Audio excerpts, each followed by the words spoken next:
சின்ரஸ் என்ன கால் பண்றாரு?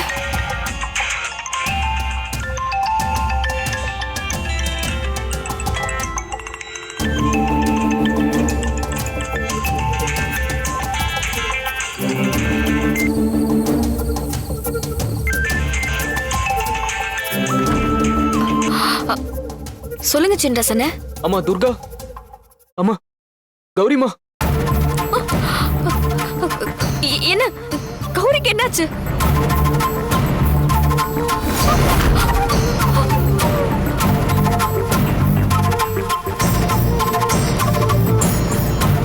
துர்கா, நேர்ல பேசிக்கலாமா? நீ உடனே கிளம்பி வாய. இப்பவே கிளம்பி வர. நீங்க அழாதீங்கண்ணே. சரிம்மா.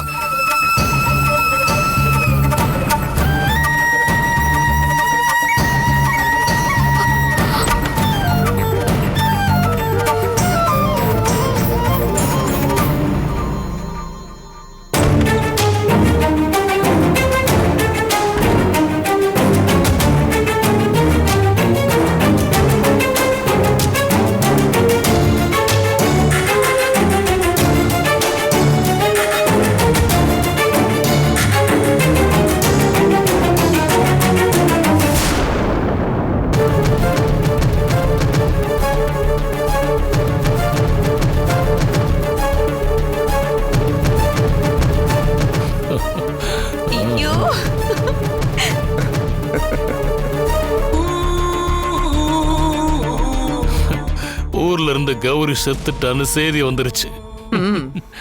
கௌரிக்கு ஆக வேண்டிய காரியத்தை பார்க்க துர்கா கிளம்பிட்டா. இப்ப துர்காவை நோக்கி காலன் சாமி கரும்பிசாச ஏவ தயாரா இருப்பாரு.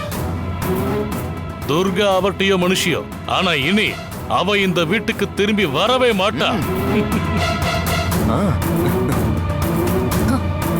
எப்படியோங்க நம்மள புடிச்ச சனிய இன்னையோட ஒழிஞ்சுது. அக்கா, துர்கா செத்துட்டாங்கிற செய்தி வந்தா அடுத்த நிமிஷமே பட்டாசு வெடிச்சு ஸ்வீட் செஞ்சு நம்ம வீட்ல தீபாவளி கொண்டாடுவோம்.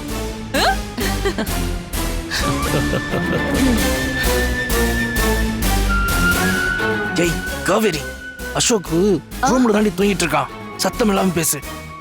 சரி, அசோக் இங்க தானே இருப்பான், எப்படி கொண்டாட முடியும்? ஆமால சித்தப்பா, அவன் தான் துர்காவை அடக்கம் பண்ண போயிருவான்ல. நாம தீபாவளியை கொண்டாடிட்டு அப்புறம் சாவகாசமா துக்கம் விசாரிக்க போவோம்.